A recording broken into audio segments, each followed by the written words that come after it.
ආරයන්හන්ස. ඔව් ඒක තමයි.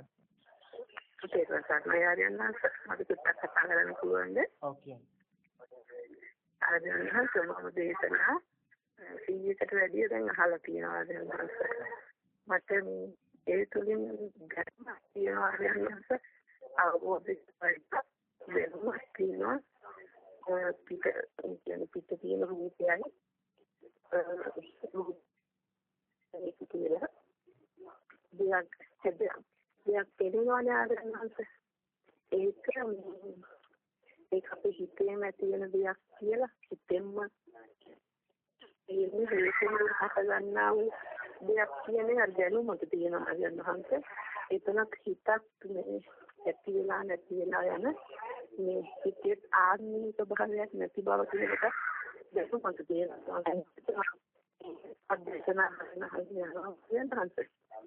ඒ තුල මම තවත් දෙයක් දකිනවා. මම හිතනවා ඒකත් මේ අර තුල්ලපන්තක ස්වාමීන්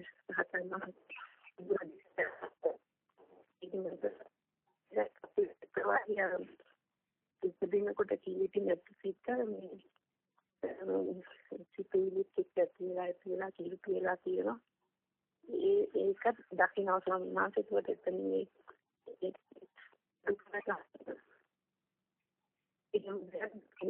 හිතනවා ස්වාමීන් වහන්සේ මම හිතනවා මම තාම ඉගෙන ගන්න දැනුමේ මට්ටමේ කියන එක මම හිතනවා ස්වාමීන් වහන්සේ. මම ඉස්සරහට මොකක්ද කරන්න ඕනේ ස්වාමීන් වහන්සේ. කලින් කතා කරලා කියනවාද? එන්නේ ආරයන්හන්ස. ඒක තමයි. හැබැයි කටහඬවල නම් ගොඩක් එක වගේ ඇහෙන්නේ. එතකොට මේ අම්මා කොහෙද? මම කොට්ටාවේ ආරයන්හන්ස. කොට්ටාවේ. වයස කීයද? 47යි. 47යි. 48යි ආරයන්හන්ස.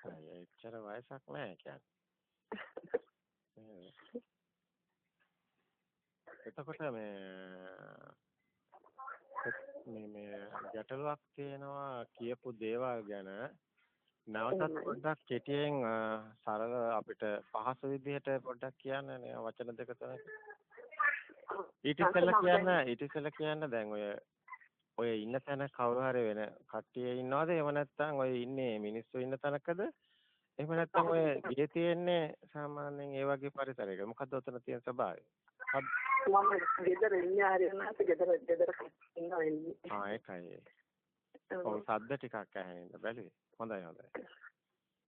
හොඳයි. එහෙමනම් එතකොට මොනවද සාමාන්‍යයෙන් කරලා තියෙනවද වෘත්තියෙන් මොනවද? නෑ ආරයන්හන්ස මම ගෙදර ඉන්නේ. හොඳයි. හරි. දැන් අර තේරුම් ගත්ත විදිහ පොඩක් කෙටියෙන් කිව්වොත්. දැන් එළියේ තියෙන එළි රූප තියෙනවා. ඒ රූපයි ඇසයි විඥානයේ එකතු වෙලා රූපයක් දෙන්නේ ආරයන්හන්ස. එතකොට මේ රූපේ දැන් රූපේ එළියෙන් තියෙන ගහ දැක්කුවම ඒ කියපු වචන ටික වැරදි. ඒ කියපු වචන ටික වැරදි. පළවෙනි එක තමයි එළිය රූප නැහැ. අපේ රූප කියලා අපි කියන්නේ රූපාරම්මණයකටනේ. අපි විඥාන මායාවට ඉන්නේ ඇතුළේනේ ඉන්නේ. එතකොට විඥාන මායාව ඇතුළේව එළියේ නැහැ. එතකොට අපිනේ කියන්නේ මේ පොතක් කියලානේ අපි කියන්නේ. එතකොට පොත කියන්නේ නැහැනේ පොත කියලා. දැන් අඹ ගහ කියන්නේ නැහැනේ අඹ ගහ කියලා. අපිනේ කියන්නේ මේ අඹ ගහ කියලා. එතකොට මෙතන දැන් විදේශිකයෙක් හිටියොත් එයා කියන්නේ මැංගෝ ට්‍රී කියලා නේද? එතකොට චයිනා ජාතිකයෙක් හිටියොත් ඒ භාෂාවෙන්නේ කියන්නේ. ඇත්තටම එතකොට මෙතන තියෙන්නේ මැංගෝ ට්‍රීද අඹ ගහද? අන්න ඔය වගේ. දැන් එළියේ තියෙන එක නෙමෙයි අපි කියන එක වෙනයි. එතකොට අපි හිතන දේවල් එළියේ නෑ කියන තැන තමයි දකින්න ඕනේ. අපි හිතන්නේ දැන් නුගගහ, නාගහ, අඹගහ, රත්තරන්, රීදී, යකඩ අපිනේ කියන්නේ ඕවා. ඒවට කියන අපි සම්මුති ප්‍රඥප්තිය අපි මිනිස්සු දාගත්ත නම් කිය. නේද? ලංකාවේ කතා කරන දේ වචන නෙමෙයි වෙනින් රටක භාවිතා කරන්නේ. ඒවා පරම සත්‍යයක් නෙමෙයි. ඒක ඇත්තක් වෙන්නේ නැහැ කවදාවත්. ඒ වචනේ ඇත්තක් වෙන්නේ නැහැ. ඒකට අපි කතා කරන හැම වචනයක්ම බොරුවක් වෙනවා. එහෙමයි. ඒක ඇත්තක් නෙමෙයි. ඒක අපි හඳුනා ගන්න ඕනේ. එහෙමයි. හොඳයි. එතකොට එහෙමනම් අපි කියන දේවල් එළියේ නෑ කියලා දකින්න එක. එහෙමයි. ඒකයි ධර්මයේ දකින්න කියන්නේ. එහෙමයි. එතකොට අපිට පැහැදිලි අපි මේ හිතනවා හැම එකම. එහෙමයි. හරි දැන් මේ හිතන එකනේ අඹ ගහ කියලා හිතනවා. නුග ගහ කියලා හිතනවා. රත්තරන් කියලා හිතනවා. රිදී කියලා හිතනවා. යකඩ කියලා හිතනවා. දරුවා කියලා හිතනවා. මේ දරුවා මගේ නෙමෙයි කියලා හිතනවා. මේ මගේ ගෙදර කියලා හිතනවා. මේ අරගේ මගේ නෙමෙයි කියලා හිතනවා. හිතුවොත් ලෝකෙම මගේ, හිතුවොත් ලෝකෙම මගේ නෙමෙයි. මම තනි වෙලා කියලා හිතුවොත් මං තනි වෙලා මට ලෝකෙම තියෙනවා කියලා හිතුවොත් මට ලෝකෙම තියෙනවා. දැන් මට ඕනනම් අඬත හැකි මං තනි වෙලා කියලා. මට ඕනනම් hina වෙත හැකි මුළු ලෝකෙම මගේ කියලා. ඔක්කොම සිතුවිලි විතරයි. ඕනනම් සිතුවිල්ලෙන් රජ වෙන්නත් පුළුවන්. ඕනනම් සිතුවිල්ලෙන් බලු වෙන්නත් පුළුවන්. මොකක්ද අනේ විකාර කියලා හිතන්නේ නැද්ද? මේ සිත තුල මැවෙන ලෝකේ තමයි ඔය අපි කියන්නේ ඔය චිත්තේන නියති ලෝකේ. සිත තුල මැවෙන ලෝකේ. අපි කව මේ ලෝකේ ජනගහනේ කෝටි 800ක් ඉන්නවා කියනවානේ. දැන් මේ කෝටි 800 කවදාවත් හිතනවාද එළියට ගිහින් තියනවා කියලා? එළියේ තියෙන දේක් දන්නවා කියලා? නෑ. එයාගේ ඇහි තියෙන අර කෝණයට විතරයි යාට පෙනීම කියන එක තියෙන්නේ. සමහර අයගේ අක්ෂිකාචේ ලොකුයි. එයාට පේනවා ලොකු වෙලා. සමහර අයගේ පොඩි. එයාට පේනවා පොඩි වෙලා. සමහර අයට රතු පාට පොඩ්ඩයි පේන්නේ. ටිකයි. අඩුයි. සමහර අයට කොළ පාට පේන්නේ නැහැ. එහුත් ඒගොල්ලෝ අර පොඩි කාලේ ඉඳන් අර කොළ කියන සංඥාව ඒගොල්ලෝ කියන්නේ කොළ නෙමෙයි. අනිත් අය කොළ කියන එකට ඒ කොළ කියන එක පේන්නේ නැති කෙනා කොළ කියන්නේ නැහැ. එයා වෙනින් වර්ණ හැඩතලයකට දුඹුරු පාට හරි මොකක් හරි මිශ්‍රණයකට කියනවා කොළේ කියලා. හැබැයි යාට කොයි වෙලාවෙ ඒ සංඥාව පෙන්නුවත් එයා කියන්නේ ඒකට කොළේ කියලා තමයි. හැබැයි යහපැත්තේ ඉන්න එක්කෙනාට කොළ පාට පේනවා. ඒතකොට එයා කියනවා කොළ පාට කොළ කියලා. මෙයා වෙනින් පාටකට කියනවා කොළේ කියලා. ඔන්න ඔය වගේ මහා පුදුමාකාර අපි මේ පාට කණ්ණාඩියක් දාගෙන ලෝකෙ දිහා බලනකොට පාටින් පේනවා වගේ අපි නිකන් තම තමන්ගේ හිත ඇතුළේ මේ අර ආයතන අපි කියන්නේ ඉන්ද්‍රිය ප්‍රතිබද්ධ ඥානයක් අපිට තියෙන්නේ කියලා. අපේ ඇස කන දැන් අපේ ඇස පේන්නේ නැත්නම් අපිට පේන පාට ලෝකයක් තියෙනවද? නෑනේ. ඔව් අපි එතකොට බීරි නම් අපිට ශබ්දයක් ඇහෙනවද? නෑ. ඒතකොට අපිට ශබ්ද ලෝකයක් නෑ. අනිත් ඒවා තියෙනවා. පේනවා, දැනෙනවා, උණුසුම සීතල, තද ගතිය, ගන්ධ රස. අපි ආයතන වල නේද මේ ලෝකේ හදාගෙන තියෙන්නේ. එහෙනම් අපි කවදාවත් එළියට ගිහිල්ලා නෑ නේද? අපිට කවදාවත් එළියට යන්න බෑ. ඒකට හේතුව මේ සිත කියන්නේ ශබ්ද වර්ණ එකතු වුණු එකක්. ශබ්ද තරංගයි වර්ණ තරංගයි එකතු වෙලා චිත්ත තරංගයක් හැදෙනවා. ඒ චිත්ත තරංගය තමයි අපි දැන් මෙතනින් කෝල් එකක් දීලා කියනවා අන්නාසි. ওই පැත්තට අන්නාසි ගෙඩියක රූපයක්ම වෙනවා. දැන් කොහමද එන්නේ අපි සද්දයන්නේ දාන්නේ? කොහෙද රූපය ආවේ? අන්න ශබ්දයයි වර්ණයයි එකතු වෙච්ච නිසා තමයි මොන ශබ්දය ආවත් ඒකට තියෙන වර්ණ එළියට එනවා. ඔය වෙන් වෙන්නේ. ඒකයි නාම රූප වෙන් වෙන්නේ නැහැ. වාම රූප වෙන් වුණොත් එතන සිතක් නැහැ. අන්න විඥාන අනිදස්සන වෙනවා නාම රූප වෙන් වුණොත්. ඒකයි දිත්තේ මත්තන් කිව්වොත් දුටු දෙයක් නැහැ. වර්ණයක් විතරයි. වර්ණ ඔක්කොම වර්ණ. ඔය වර්ණ කොටත් ඒ පුංචි දරුවා ඉපදෙනකොට දන්නවද මේ කහ පාට, රතු පාට, නිල් පාට කියලා නැහැ. මොන්ටිසෝරි යනකොට කියලා දෙනවා පුතේ මේ රෙඩ්, yellow, blue ශබ්ද දාලා වර්ණ වෙන් කරලා පෙන්නනවා. එතකොට කියනවා දරුවා ඉගෙන ගන්නවා කියලා. දරුවා ඉගෙන ගන්නව නෙමෙයි දරුවට අර ශබ්ද වලින් වර්ණ වෙන් කළා අත්‍තරම කිව්වොත් දරුවා රැවටෙනවා. එතනයි දරුවා රැවටෙන තැන. දැන් මොන ශබ්දද දාන්නේ ඒකට රැවටෙනවා. මේ අම්මයි කිව්වොත් මෙයා මේ හැඩතලේ අම්මා මේ මගේ අම්මයි කියලා හිතනවා. උතර වෙන කවුරු හිටියත් එයාට අම්මයි කිව්වොත් අම්මයි කියලා තමයි ඉපදිච්ච ගමන් දරුවා කියන්නේ. එයාව ගෙහිලා ඇමරිකාවෙන් තිබ්බොත් එතන මදර් කිව්වොත් මදර් කියන එක තමයි කියන්නේ. මොන හැඩතලේද තියෙන්නේ මොන ශබ්දය? වර්ණ ශබ්ද එකතු වෙන එක ආත්ම කතාවක් නෙමෙයි. ශබ්දක තියනවාද ආත්මයක්? වර්ණයක තියනවාද ආත්මයක්? මේක දැන් අපි මේ ශබ්ද වර්ණ වලින් එකතු වුණු දෙයක් වේගය තුළ වේගෙන් ස්පාක් කරනකොට අර පුංචි කාලේ අර පිටු 200ක පොතක දුවන ළමයෙක් ඇඳලා පිටු පෙරලනකොට දුවනවා පෙන්නවා වගේ අර පුංචි කාලේ අපි දැක්කනේ කැමරාවේ එක පින්තූරයක්නේ ගත්ත ඊට පස්සේ රීල් එකක් දැම්මා පින්තූර ගොඩාක් ගැහුවානේ ඊට පස්සේ මේක ප්‍රොජෙක්ටර් එකක් හරහා අරලා ෆිල්ම් එකක් වගේ පෙන්වුවානේ මේක අර කාටුන් එක හදන විදිහට පින්තූර ගොඩාක් වේගෙන් යවනකොට අර කාටුන් එක ත්‍රිමාන වෙනවානේ අපිට ෆිල්ම් එකක් පේනවානේ ඔන්න ඔය විදිහම තමයි සිත ඇදෙන්නේ දැන් අපිට මේ අද පේනවා කියන්නේ අලිය බාන ඔක්කොම අර ටීවී එක බලනවා වගේ තමයි. එහෙමයි. ප්‍රොජෙක්ට් වෙන එක වෙන්නේ. ශබ්ද වර්ණ. ඒතර ශබ්ද ආවේ නැත්නම් ටීවී එකේ කතාවක් නැහැ. අපි දැන් දන්නවනේ දැන් ඔබතුමිය දෙවෙනිින්ම බලනවානේ. ඔව් බලන්න දෙවෙනිින්ම බලනකොට ගොඩක් වෙලාවට සෝෆා එකක් තියෙනවා දෙපැත්තෙන් වාඩි වෙනවා ඊට පස්සේ කතාවක් යනවා නේ. හදිස්සිය ශබ්ද නැති වුණොත් එහෙම සෝෆා එක දෙපැත්තේ වාඩි වුණාට කතාවක් නැහැ. මේ ශබ්දෙන් තමයි අපි සිත කියන්නේ ධ්වනියක්. සිත කියන්නේ ධ්වනියක්. ভাইබ්‍රේෂන් එකක්. ඒක ධ්වනිය අර ස්පන්දනය වෙනකන් ඒක නිසා තමයි දැන් ඉන්න ඔය නූතන තරුණයෝ ගොඩක් වෙලාවට වේගයේ තමයි සින්දු කියනවා කියලා කරන්නේ. වේගයෙන් පෙර ගහනවා 6 8 කියනවා මික්ස් කරනවා රීමික්ස් කියනවා ඔක්කොම ශබ්ද ගොඩක් විතරයි. තේරුමක්වත් නැහැ. හැබැයි ඒක එයාට දැනෙන අයියේ. සිත කියන්නේ ভাইබ්‍රේෂන් එකක්. ඒ ভাইබ්‍රේෂන් එකට ප්‍රතිකම්පන වෙන එකක් තමයි අපි කතා කරනවා කියන්නේ. කර්ණසංක පටලේ ভাইබ්‍රේෂන් වෙනවා. දැන් අපි ගත්තොත් එහෙම අහසේ විදුලි කරනකොට මෙහි ජනෙල් හෙලෙනවා. සංඛ්‍යාත සමාන නිසායි ජනෙල් හෙලෙන්නේ. ඒ වගේ එළියේ ශබ්දයක් තියෙනකොට ඒ ශබ්දෙට අර අපේ කර්ණසංක පටලේ හෙලෙනවා. ඒතකොට අපි කියනවා ඇහෙනවා කියලා. හැබැයි ඒ සංඛ්‍යාතයෙන්ම අපේ මේ ආස්වාස ප්‍රාස්වාසයත් එක්ක සොරාලේ අර ඉන්ද්‍රිය අර ভাইබ්‍රේෂන් වෙනවා කර්ණසංක පටලේ සංඛ්‍යාතෙටම. එතකොට මොකද වෙන්නේ? අර શબ્දෙම අපි සින්දුව කියනවා. අර පුංචි අවුරුදු 5 ළමයා අමරදේවගේ සින්දුව කියනවා. අර ඒ සොරේම්ම. ඇයි ඒ? ප්‍රතිකම්පන ටිකක් විතරයි. ආත්ම කතාවක් නැහැ. ඕනනම් දුප්පත් ළමයෙක් ගහලා ස්ටේජ් එකේ තියලා සුපර් ස්ටාර් කියලා අර නැවත වාර ගන්න වැඩි කළා අමරදේව සින්දුව කනට දීලා ඒ විදිහටම ඒ දරුවට කියන ඒ දරුවා ඒ විදිහටම අර શબ્ද දානවා. ප්‍රතිකම්පන විතරයි. කෙනෙක් කරනවා නෙමෙයි. එතන දරුවෙක් නැහැ. ඕනනම් සුපර් ස්ටාර් තෑග්ගක් දෙයි ඒ ළමයාට. ඇයි අර අති ලස්සන අර විදිහටම මේ දරුවා මේ කියනවනේ කියලා බලන් ඉන්න අය හිතනවා. මෙතන තියෙන්නේ පුදුමාකාර ස්වභාවයක්. ආත්ම කතාවක් නෑ. අන්න ඒක තමයි බුදුන් වහන්සේ කියන්නේ චක්කු නිච්චතෝ අනිච්චතෝ අනිච්චම් බන්ති. මහණෙනි ඇස කියන්නේ පේන බවට පොත කියන්නේ අන්න ඇස. ඇස කියන්නේ පේන බව. මේ පැත්ත බැලුවොත් මේ බිත්තිය පොත. නේද? චක්කු නිච්චතෝ අනිච්චතෝ අනිච්චම් බන්ති කියන්නේ අපි හිතන මේ පොත කියලා දෙයක් කොහෙවත් නැහැ. මෙතන සුද්දෙක් ආවොත් ඒකට කියයි බුක් කියලා. චීන ජාතිකයෙක් ආවොත් තව එකක් කියයි. දෙමළ ජාතිකයෙක් ආවොත් තව එකක් කියයි. ඕක ඔය එකක්වත් නෙමෙයි. අපි හිතන දේවල් කොහෙවත් බාහිර නැහැ.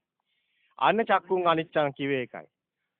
සංඝයා වහන්සේලාගේ අහන්නේ චක්කුන් නිච්චතෝ අනිච්චතෝ අනිච්චම් බන්තේ කියන්නේ අපි හිතන දේවල් බාහිර නැහැ කියන එක.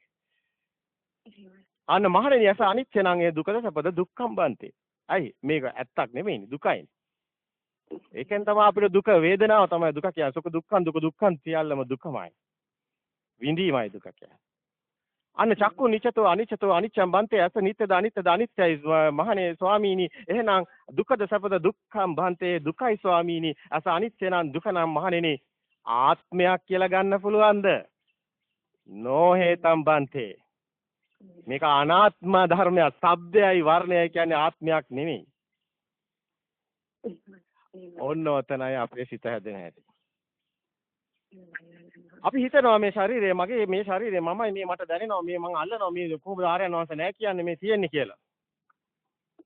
අපේ ඇඟිල්ලක් කපනවා. ඔය සුගර් වැඩි වුණාම කකුලක් කපනවා. කකුල් දෙක කපනවා. අත් දෙක කපනවා. එතකොට දැන් මම කියනවා මගේ ඇඟිල්ල කපලා, මගේ කකුල් දෙක කපලා, මගේ අත් දෙක කපලා. දැන් මම මේ ශරීරයද ශරීරේ කෑලි කෑලි කැපුවත් මම කියන්නේ කවුද? සිතුවිල්ලයි. මැරෙන්නේ සිතද කයද කියලා අපි දන්නවා මැරෙන්නේ සිතයි. ආස්වාස ප්‍රාස්වාස වැටෙනකම් මේ ස්පාක් එක සිද්ධ වෙනවා වර්ණ ශබ්ද වලට ස්පාක් වෙවි. එතකන් අපි කියනවා මෙතන සිතක් තියෙනවා කියලා. හැබැයි ආස්වාස ප්‍රාස්වාස නවතිනකොට හුස්ම නවතිනකොට මැරිලයි කියනවා. ඒ කියන්නේ සිත නැහැ. ස්පාක් වෙන්නේ නැහැ. සෙන්සර්ස් වැඩ කරන්නේ නැහැ. ශබ්ද වර්ණ එකට එකතු වෙන්නේ නැහැ. එතකොට අර චිත්ත තරංගේ හැදෙන්නේ නැහැ. එතකොට මොකද කියන්නේ? මැරිලයි කියනවා. මැරුනේ සිතද කයද? සිතයි. සිත නැති නිසා කයෙන් වැඩක් නැහැ. ඒවලෙම වල්ලා දානවා. ඒව නැත්තම් පුච්චලා දානවා. මේ කය නෙමෙයි මම කියන්නේ සිතයි. සිත කියන්නේ ශබ්ද වර්ණ ස්පාක් වෙන ධ්වනියකටයි. ඒක ස්වභාවය. ඒකයි මේ පෘථිවිය සූර්යාගේ රශ්මිය වැඩි වෙලා පෘථිවියම අළු වෙලා ගියා නම් අභ්‍යවකාශය විතරයි ඉතුරු වෙන්නේ. හරිනේ? එහෙනම් කොහෙද මේ අපි හිතනවා තියෙන්නේ? කොහෙවත් නැහැ. ඒතර සබහා දහමක් කියලා තේරෙන්නේ නැහැ. මේක වේගයටයි මැවෙන්නේ. පෘථිවිය වේගය නිසායි සකස් වෙලා තියෙන්නේ. අර බිග් බෑන් කියන්නේ පරමාණු පිපිරීම අභ්‍යවකාශය. අර කියන්නේ අභ්‍යවකාශයේ තියෙන ඩාර්ක් මැටර්ස් නැත්නම් ඩාර්ක් එනර්ජි කියලා කියන්නේ. අංශු ස්වභාවයක් පෙන්වන්නේ. ඒ ස්වභාවය ඊට පස්සේ වේගය තුල අර පරමාණු පිපිරීම නිසා වේගය තුල ස්පටිකයක් ඝනයක් පෘථිවිය. බ්‍රහස්පති කියන්නේ වායු අවස්ථාවේ තියෙන ග්‍රහයක්. ඒක කැරකෙනවා වේගයෙන් අර විශ්වයේ තිබුණු අර පිපිරීමට එන වේගයට තාමත් කැරකෙනවා.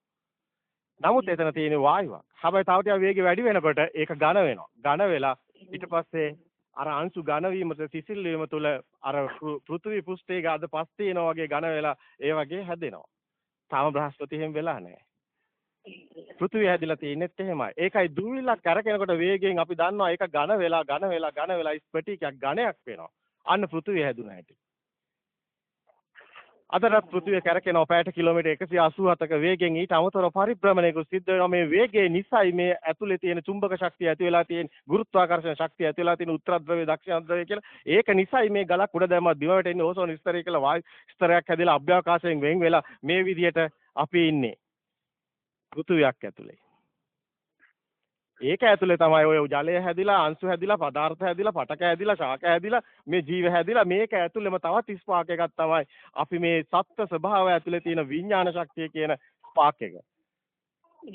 අන්න විශ්ව ශක්තිය ඒකෙන් හැදුනා පෘථිවි ශක්තිය, ගුරුත්වාකර්ෂණයක් හැදුනා. ඒක ඇතුලේ අපි දැන් හැදුනා තවත් සත්ත්ව ස්වභාවයක්. ඒකේ හැදුනා විඥාන ශක්තිය. විඥාන ශක්තිය කියන්නේ තියෙනවා වගේ දැනෙන ස්පාක් එකේ වේගය.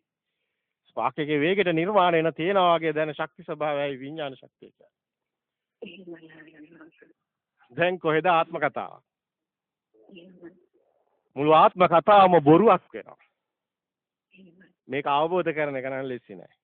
ඔය පරම සත්‍ය අවබෝධ කරනවා කියන්නේ මේ සත්‍ය අවබෝධ කරන. මේ ලෝකයේ තියෙන ධර්මතාවය. ධර්මය කියන්නේ දෙයක් නැති බවයි. මේ සේරම ඇවෙන්නේ වේගෙටයි. මේ වේග රූපයක්. ආලෝක කියන්නේ තරංගය, ශබ්දය කියන්නේ තරංගය, රශ්මිය කියන්නේ තරංගය, තාපය කියන්නේ තරංගය, විද්‍යුත් කියන්නේ තරංගය, චුම්බකය කියන්නේ තරංගයක්. චිත්තය කියන්නේ තරංගයක්. අපි සිරස අල්ලනවා. සිරස අපිට පුළුවන් ඕනනම් දිව්‍ය ලෝකයක් බලන්න. නේ? අපි දෙරණ අල්ලනවා, හිරු අල්ලනවා. මේවා කොහෙද තියෙන්නේ? දැන් මේ හැමතැනම තියෙනවනේ. ඒකනේ ඒරියල් එකේ අල්ලන්න පුළුවන්. ඒකනේ අර ප්ලාස්ටික් තිරයක විශාල එකක් පෙන්වන්න පුළුවන්. අපේ සිත කොහෙද තියෙන්නේ?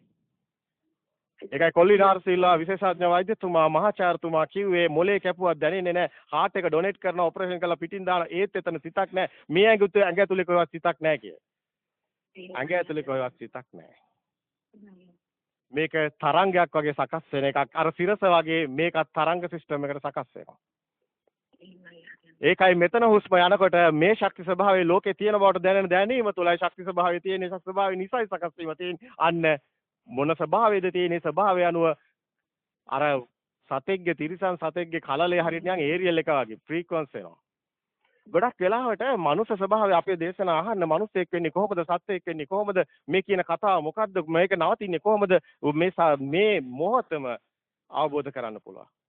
සත්‍ය අවබෝධ කරලා මේ මොහොතේම ලෝතුරුස්සයටපත් වෙනවා සදා අමරණීයත්වයටපත් වෙනවා මරණය කියන එක බොරුවක් වෙනවා අපිට දාගත්ත නමක් විතරක් වෙනවා හැම මොහොතෙම සිත ඇති වෙනව නැති වෙනවා ක්ෂණයක මරණය දකිනවා. අවුරුදු 5 ශිෂ්‍යත්ව කරනකොට මේ ඉපදිච්ච දරුවා පුංචි කාලේ අවුරුදු 5 වයසේදී අපි දන්නවා බෝනික්කෝ ගැන හිතනවා නේද? ඔය බැට් බෝල්. ඊට පස්සේ අවුරුදු 10 වෙනකොට 5 ශිෂ්‍යත්ව කරන අවුරුදු 15 වෙනකොට ඕ ලෙවල් ඒ ලෙවල්. ඊට අවුරුදු 20 වෙනකොට ගෑල් ළමයි පිරිමි ළමයි. ඊට පස්සේ අවුරුදු 30 වෙනකොට කසාද බැඳලා දරුවෝ ගෙවල් දොරවල් ගැන. ඊට පස්සේ අවුරුදු 40 වෙනකොට අන්න වෙනින් නේද? එයා සල්ලි ගැන හිතනවා නේ. දේපොළ ඉඩ කඩන් තානාන්තර ඕවා ගැන හිත ඉන්න. ඊට පස්සේ අවුරුදු 50 වෙනකොට මුණුබුරෝ ගැන හිත ඉන්න. අවුරුදු 60 වෙනකොට දිව්‍ය ලෝකයක් ගැන හිත ඉන්න. මේ සිත අවුරුදු 5 බෝනික්කා ගැන එකම සිත නම් තියෙන්නේ තාමත් හිතන්න ඕනේ. දැන් නැහැ. එහෙනම් අවුරුදු 20 අර ආදරය කරු ගෑල් ළමයා ගැන තාමත් ඒ විදිහට හිතන්න ඕනේ. දැන් නැහැ. දැන් හිතන්නේ මුණුබුරෙක් ගැන. සිත කියන්නේ පවතින එකක් නෙමෙයි ভাইබ්‍රේෂන් එකක් ස්පාර්ක් වෙන එකක්. එතන ভাইබ්‍රේෂන් එක එතන ස්පාර්ක් එක එතනින් ඉවරයි. සත්‍ර විපස්සති එතන සිහියේ නුවණින් දකින්න කිව්වේ අන්න ඒ නිසායි. ඒකයි කජ්ජනීය සූත්‍රයේ බුදුන් වහන්සේ පෙන්වන්නේ අර රුප්පන්තිකෝ ආවසෝ රූපං වදේති කියලා රුප්පණය වෙනවා ඉද්දෙනවා උජ්ජිත්තති රුප්පන්තිකෝ ඉද්දෙනවා කියන්නේ ස්පාක් වෙනවා කියන එකයි අවුරුදු 2500ක් ගියාට පස්සේ අද අපි කියනවා මේ නූතන දරුවන්ට තේරෙන විදිහට five senses spark වෙනවා කිව්වේ ඔන්න ඔය රුප්පන්තිකෝ ආවසෝ රූපං කියප එකයි. දැන් තේරෙනව නේද මේ පැහැදිලි කරන්නේ යන්නේ අනාත්ම ධර්මයක් කියලා. අනිත් එක මේක එළියේ තියෙන එකක් නන් නෙමෙයි. මනෝපුබ්බංගමා ධම්මා මනස මූලිකයි. ඒ කියන්නේ චිත්තේන නියති ලෝකේ චිත්ත ලෝකයයි. එළිය කවදාවත් අපිට හම්බ වෙලා නැහැ. අපි ඔක්කොම හිතනවා මේ අඹ ගහ කියලා හිතනවා. මේ දෙල් ගහ කියලා හිතනවා අඹ ගහ කියලා හිතනවා ලොවි ගහ කියලා හිතනවා මේස කියලා හිතනවා පුටුව කියලා හිතනවා දරුවා කියලා හිතනවා ඉර කියලා හිතනවා හඳ කියලා හිතනවා ඇමරිකාව කියලා හිතනවා ලංකාව කියලා කොහොම සිතුවිලි ගොඩක් මම බුද්ධ කියලා බෞද්ධ කියලාත් හිතනවා ඔය ක්‍රිස්තියානි කියලාත් හිතනවා හින්දු කියලාත් හිතනවා මුස්ලිම් කියලා හිතන එක විතරයි. ඔහොම දේවල් ලෝකේ කොහෙවත් නැහැ. ඔහොම දේවල් ලෝකේ කොහෙවත් නැහැ. ඔය ආගම් සේන මිනිස්සු හදාගත්ත ඒවා. නමුත් මේ පරම සත්‍ය කියන්නේ ආගමක් නෙමෙයි ලෝකේ ස්වභාවයමයි. සත්‍ය පරමාර්ථ සත්‍යයි. සත්‍ය දෙකක් නෑ දෙකක් තිබ්බොත් එකක් බොරු වෙලා අනිත් එක සත්‍ය වෙනවා. සත්‍ය නම් සත්‍යමයි. සත්‍ය නම් ඒකායන මග්ගෝ අයම් බික්කවේ මෙයමයි මානෙනි කියන එකයි අපිටත් කියන්නේ. හොඳයි එහෙමනම්. මේ පොඩි දේ මේ වචන ටිකේ මුළු ධර්මෙම තියෙනවා. මේ අනාත්ම ධර්මයක් දකින්න ඕනේ. හැබැයි මෙහෙම දකින්නවා නම් තමයි අර රාග දේශ මොහ දුරු වෙගෙන ඡය වෙගෙන යන්නේ. අර අපි ගාව තියෙනවා සෑහෙන කාලයක් රැවටුණු දේ බාහිර ඇත්ත වෙලා. ඒක නිසා අපිට හිතෙනවා හැමතිස්සෙම බාහිර ඇත්ත කියලා. සතා සිව්පාවත් බාහිර ඇත්ත කරගෙන තමයි දුක් විඳින්නේ, සැප විඳින්නේ. අද මේ ධර්මය අවබෝධ නොවුණු හැමෝම සැප දුක් විඳින්නේ බාහිර ඇත්ත කරගෙන තමයි. නමුත් එහෙම දෙයක් නෑ. ඒක දකින්න කෙනාට විතරයි මේ සියලු දුකෙන් මිදෙන්න පුළුවන්. එහෙනම් ඒ දකින්න එකයි මාර්ගයේ ප්‍රතිපදාව කියලා කියන්නේ. එහෙනම් ඔබතුමිය දැන් කරන්න ඕනේ මොකද්ද? මේ සත්‍ය දකින්න. මේ සිතුවිලි කියලා දකින්න. ඔව් එතන ඉස්සලා දැකලා ඉන්න. ඊට පස්සේ ඊට වැඩිය ගැඹුරු තැනට යන්න පුළුවන්. මේ දේශනා අහනකොට ඒවා හොඳට දැනෙන්න ගනි. ගොඩාක් ඒවා පැහැදිලි වෙයි. වටිනවා කියලා දැනේ. ඇත්තටම මේව අහන්න නැතුව මිනිස්සෙක් වෙලා ඉපදිලා නේ. මිය යන එකත් හරියට අන්ධෙක් වගේ මිය යනවා වගේ තමයි නේද? ඒක තමයි. නැත්තම් අපිත් ඔය දුම් ටිකක් අල්ලාලා ඔය අඳුන් කූරක් ගාලා මලක් තියලා අර කෝවිලේ වගේ යන්නේ මොකක් හරි එක්ක රෝතයක් කියලා නේ. අර මුතු ආකාර දෘෂ්ටියක් කරේ හිර වෙලා නේ මැරිලායි. එහෙම තමයි හැමෝම නේද බලනකොට ඉඳලා තියෙන්නේ. හොඳයි එහෙනම්. අවබෝධ වෙන්නේ නේද? ටික ටික වැටහෙන්න ගන්නවා නේද? හොඳමයි. හිමීට අහන්න සමහර දේවල් ටිකක් ගැඹුරුයි. නැවත නැවත අහන්න නැත්නම් අර මුල් දේශනාවලට යන්න හොඳින් වැටහෙයි. කරදර වෙන මේක දේශනා 1000කට වැඩි 1000 ගාණක් යනවා දැන්. ඕ විශාල ප්‍රමාණයක් තියෙනවා. එක එක විදිහට ඒ කියන්නේ Tamanට මොකද්ද දැන් තියෙන ගැටලුව ඒකේ විසඳුම මේකේ තියෙනවා. මේ දේශනා මාලාවේ. හොඳයි. පෙරවන් සරණයි.